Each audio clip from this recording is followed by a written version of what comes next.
Bienvenidos a Enigma, el lado siniestro de la historia. Yo soy Rubén Moya. Cuando abrieron el cuerpo de Carlos II en Canal, se asemejaba al de un fantasma. El cadáver no tenía una sola gota de sangre. El corazón era del tamaño de un grano de pimienta. Los pulmones estaban corroídos. Los intestinos estaban putrefactos y gangrenados. Tan solo contaba con un testículo, negro como el carbón. Y por si fuera poco, la cabeza estaba llena de agua. Ese era el resultado oficial de la autopsia practicada en el monarca. Si bien Carlos II siempre había sido un chico delicado de salud, sobre el cual se había posado una sombra negra toda su vida, ¿cómo era posible que su cuerpo se hubiera convertido en el refugio de tantos malestares? ¿Sería acaso que estaba endemoniado o hechizado, como muchos especulaban? ¿O tan solo se había tratado de un complot que personas cercanas a él habían planeado para sacarlo del trono? Es momento de sacar a la luz los enigmas detrás de una de las figuras más misteriosas de España. Carlos II, el hechizado. Carlos había sufrido desde su infancia infinidad de enfermedades. No había cumplido un año y ya tenía erupciones en la piel, supuración bajo el oído derecho, diarreas que no le permitían salir por días de su cuarto. Para darnos una idea de lo mortificados que estaban en la corte con su salud, no había cumplido ni los 4 años y por su alcoba ya habían pasado 28 nodrizas, las cuales eran removidas de su cargo con mucha frecuencia, acusándolas de tener una mala calidad de leche materna. Y es que este joven fue destetado hasta los 4 años.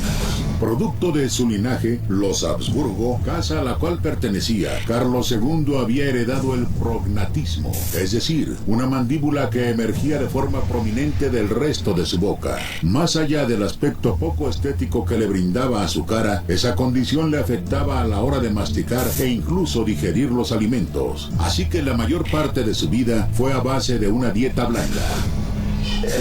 El propio embajador de Inglaterra hace la crónica más dura sobre su enfermedad y él llega a decir es como un títere, es como un fantasma. En el aspecto físico, la salud de Carlos II era un verdadero desastre que ponía en jaque la continuidad de los Habsburgo en el trono. Pero a esto se le sumaba un ligero retraso mental que lo incapacitaba de procesar con la lucidez que se requería para el monarca más importante de Europa. Aunque su verdadera desdicha es que él se daba cuenta de que su cabeza no trabajaba como quisiera. Esta sugestión que causan sobre Carlos II es un rey sobre todo con una escasa voluntad. Hay que tener en cuenta que sobre todo él tenía una inteligencia muy baja y era una persona casi con una deficiencia mental. Entonces él veía alrededor lo que estaba pasando y al final todas esas presiones que ejercían sobre él terminó por creerse que tenía el demonio dentro, ¿no? Lo más triste de la existencia de Carlos II es que tenía suficiente inteligencia como para darse cuenta de que estaba incapacitado. Carlos II era un verdadero desastre para la corona española. La peor pesadilla a la que se pudo haber enfrentado toda su estirpe. Detrás de las paredes de su reino eran el hazmerreír de toda Europa.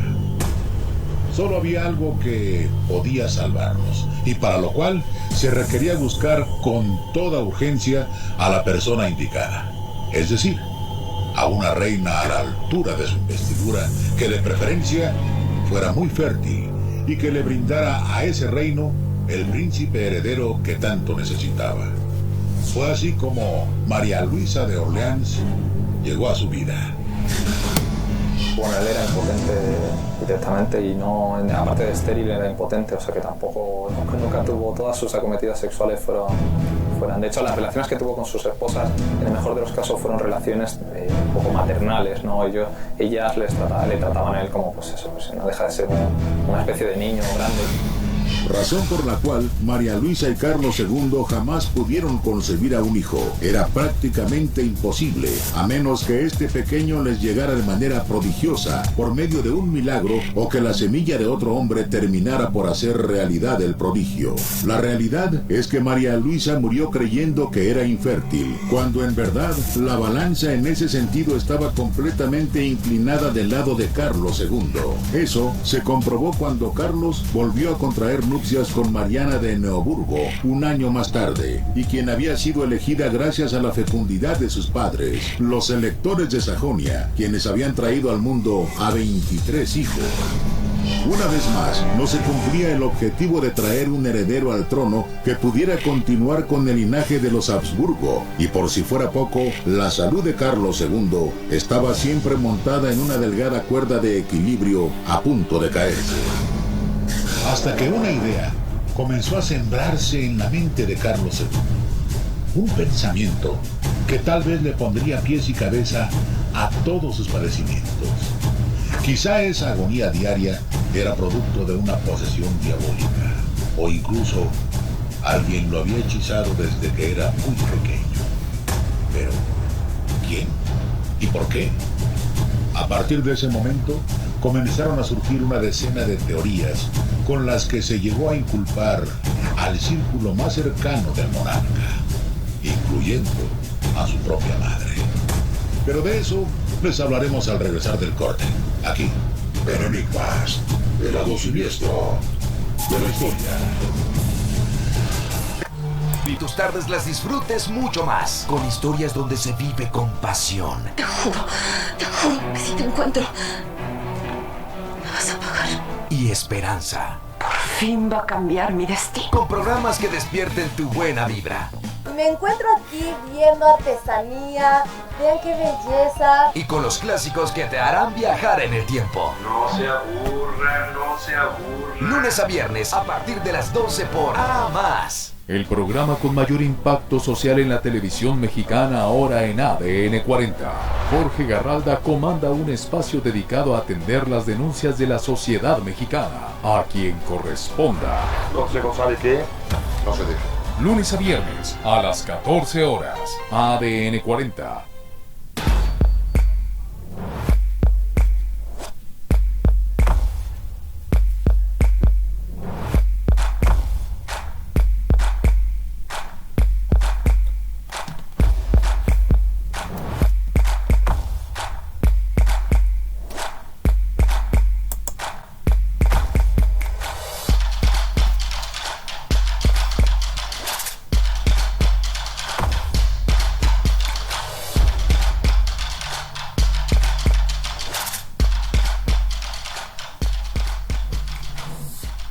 Sucesos extraordinarios, y aquí te presentamos Acción Inigualable. Elevamos tus niveles de adrenalina al máximo. Peligro en la jungla de asfalto.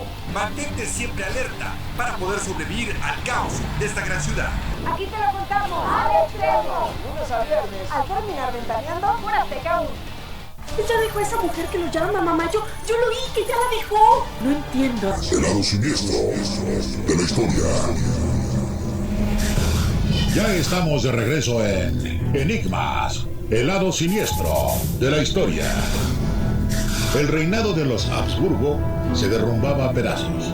Tenían un rey que apenas si podía caminar sin necesidad de asistencia, que pasaba meses en cama a raíz de múltiples enfermedades. Su capacidad intelectual no le ayudaba, pues al parecer tenía un ligero retraso que no le permitía procesar las decisiones tan complejas que requería su reinado. Pero lo más grave es que no lograba darle un heredero al trono, un hijo que continuara con el linaje de los Habsburgo. La situación era tan grave y había tanta presión sobre sus hombros que llegó a estar convencido de que lo habían endemoniado, o tal vez estaba hechizado. Pero ¿quién habría sido capaz de cometer algo tan perverso? Después de consultar al diablo, él mismo lo descubriría. Sigamos desentrañando la historia de Carlos II, el hechizado. Al tratarse de un monarca, Carlos II no podía someterse a un proceso de exorcismo sin antes consultar a las autoridades eclesiásticas, aunque él así lo creyera. En esa época ya operaba la Santa Inquisición, y a esta institución se le hizo llegar un pliego petitorio para someter al rey a un desencantamiento. Después de llevar a cabo un análisis concienzudo, la respuesta no fue la que él esperaba, pues los consejeros estimaron que no había pruebas de actuación maléfica, por lo que era muy peligroso someter al monarca a rituales que solo podían perturbar su paz de espíritu y la tranquilidad de la corte. La gente cercana al rey Carlos II estaba tan convencida de que el monarca estaba bajo los efectos de un encantamiento que a espaldas del obispo y de la propia Inquisición decidieron interrogar al demonio de forma espontánea. Fue así que esta entidad demoníaca respondió desde las entrañas del monarca, diciendo que estaba doblemente ligado por obra maléfica para engendrar y para gobernar, que se le había hechizado a los 14 años, cuando había cumplido su mayoría de edad con un chocolate en el que se habían disuelto los sesos y los riñones de un hombre muerto para quitarle la salud, pero también los testículos para corromperle el semen e impedirle la generación. Hay que entender primero que Carlos II se pensaba realmente que tenía el demonio dentro, entonces una persona sugestionada es muy peligrosa y la histeria que se empieza a desplegar por la corte, todo el mundo empieza a creer que ha visto cosas. Tal vez la acusación más grave que hacía el demonio, quien se había expresado a través de la boca del monarca, era que la persona detrás de ese chocolate hechizado había sido la reina, su madre, y que su propósito era preservar el poder. Muchos creyeron que entonces Carlos II le retiraría todo el don de mando a su progenitora, pero no fue así, porque a los pocos días el demonio volvió a expresarse para reivindicarse y decir que todo era una mentira, que el rey no estaba embrujado como todos creían. Sin embargo, esto no dejó tranquila a toda la corte, en especial a la reina Mariana, quien mandó traer desde Italia a un hombre de su confianza, quien se encargaría de evaluar si su esposo, el rey, era víctima de un encantamiento o no. Un amanecer de junio de 1699, el hombre de confianza de la reina tuvo su primera entrevista con el soberano y le ordenó al demonio que pinchase a su majestad en diferentes lugares del cuerpo, y por increíble que parezca, así lo sintió un espantado Carlos II, confirmando su mayor temor, que era víctima de una intervención diabólica. Aunque el hombre que había traído a la reina concluiría que el rey no estaba endemoniado, sino hechizado. La parte más tenebrosa de todo este relato fue cuando Mauro Tenda descubrió que el monarca portaba a todos lados un pequeño saco sujeto a su cuello. ¿De dónde había salido ese saco y cuál era su contenido? Ni siquiera el monarca lo recordaba, solo estaba consciente de que desde que tenía uso de razón, ese saquito dormía bajo su almohada.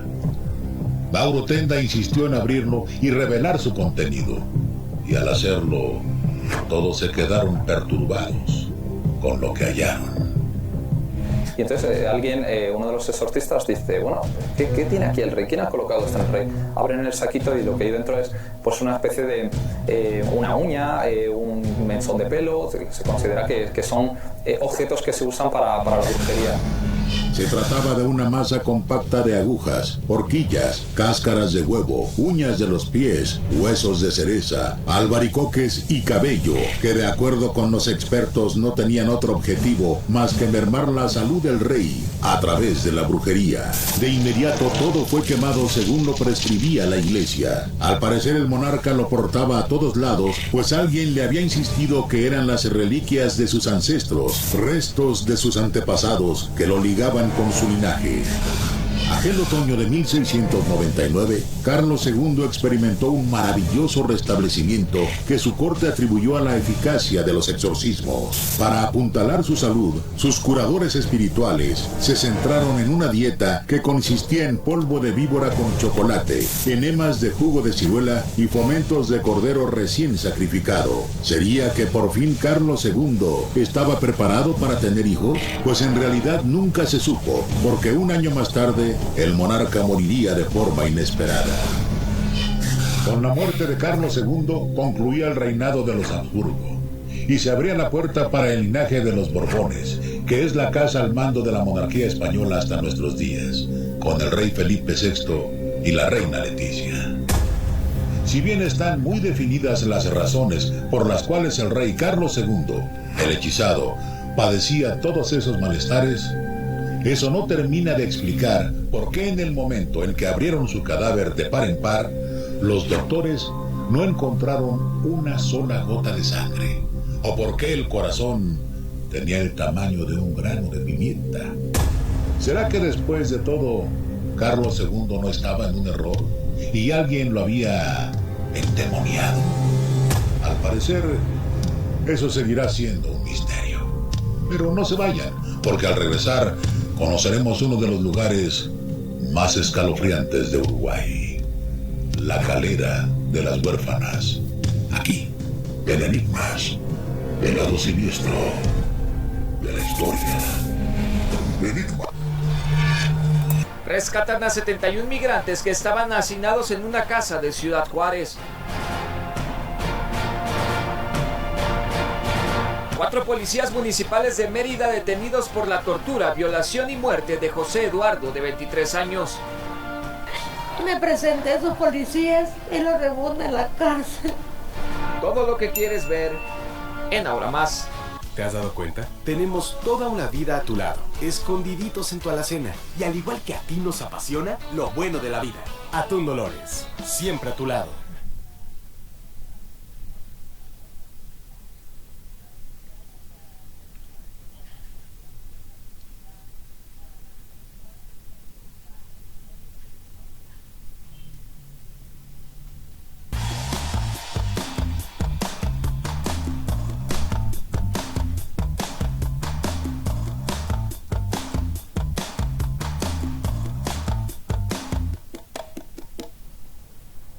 Cobre mi pensión. Qué suertudo. Yo nunca alcanzaré las semanas necesarias para pensionarme. Deberían ser menos semanas. Lo que pongo de mi sueldo para mi afore, ni pinta. Debería ser más del doble. Es más, que el patrón ponga ese ahorro extra y que su afore cobre menos, ¿no? Deberían. Pues ustedes deberían saberlo, porque todo eso está en la reforma de pensiones que ya entró en vigor. Infórmate, los beneficios te van a sorprender. Gobierno de México. ¡Auxilio! Debe ser difícil ser un héroe. Si perdemos un segundo, la gente muere. FBI, las manos donde pueda verlas. 911. Lunes a jueves a las 8:30. FBI. Lunes a jueves a las 9:30. Por Azteca 7. Queremos que ahora tus tardes las disfrutes mucho más, con historias donde se vive con pasión. Te juro que si te encuentro, me vas a pagar. Y esperanza. El lado siniestro de la historia. Ya estamos de regreso en Enigmas, el lado siniestro de la historia. El camino en la estancia de Belén es hermoso, pero encierra tanto dolor y olor a muerte que adentrarse provoca escalofríos. Ahí se ubica la Calera de las Huérfanas, fundada por los jesuitas en el siglo XVIII, un lugar en donde los religiosos tenían esclavos trabajando en los hornos de cal para financiar un orfanato de niñas. Negros, indígenas, esclavos y criollos realizaban largas jornadas en este sitio, que terminó siendo el de su sepultura. En los muros de la Calera y en la iglesia quedó impregnado el llanto de los que ahí derramaron lágrimas de sangre. Es momento de viajar hasta Carmelo, en Uruguay, para conocer la terrorífica Calera de las Huérfanas. En la Calera de las Huérfanas hay una vieja capilla de la que solo queda la carcasa, pero ese sitio está colmado de gritos, lamentos y apariciones espectrales. En el momento de posicionar un pie en su interior, sabes que serás testigo de una serie de fenómenos paranormales. Bueno, ya nos encontramos aquí mismo, dentro de la capilla de la Calera de las Huérfanas. El piso es totalmente de pedregullo, así que vamos a intentar no movernos demasiado para no contaminar el audio.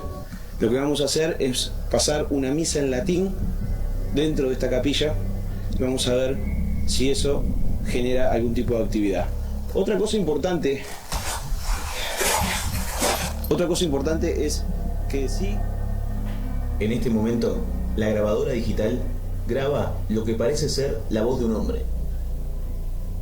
Si bien es en forma de susurro, descartamos desde ya que sea generado por mí, ya que como pueden ver, en ningún momento acerco la grabadora digital a mi cara. ¿Será esto la voz de algo o alguien? Minutos después de transmitir la grabación de la misa en latín y de colocar el agua bendita al interior de la capilla, una manifestación espectral se hizo presente. Su visita quedaría registrada en la grabadora digital. Curiosamente, los espíritus insistían en comunicarse con Julieta, la chica que acompañaba al periodista. Al parecer, algo le querían advertir.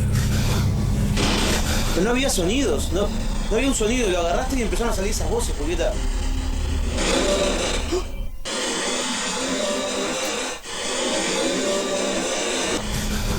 Julieta le siguió el juego al espíritu e hizo lo necesario para contactarlo, hasta que la voz de Ultratumba se volvió a manifestar. ¿Es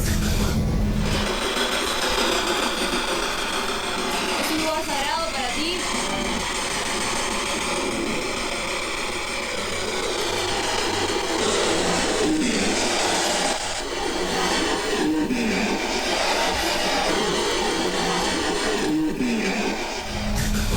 Era tan fuerte lo que estaban percibiendo que terminaron por abandonar la misión y mejor enfocarse en otros sitios de la construcción. Su siguiente parada serían los hornos, en donde muchos habían escuchado las voces de los esclavos trabajando la cal. Lo que Julieta y el equipo de investigadores jamás se imaginaron era que el espíritu del cual se habían despedido supuestamente insistió de forma recalcitrante.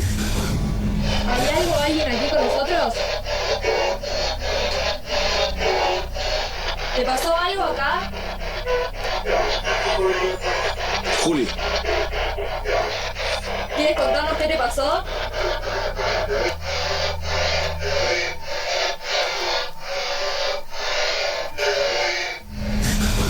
El segundo equipo de investigadores tampoco se salvaría de experimentar la presencia de estas energías residuales, cuando al estar caminando empezaron a escuchar cómo se percibían las pisadas de alguien más en las hojas secas.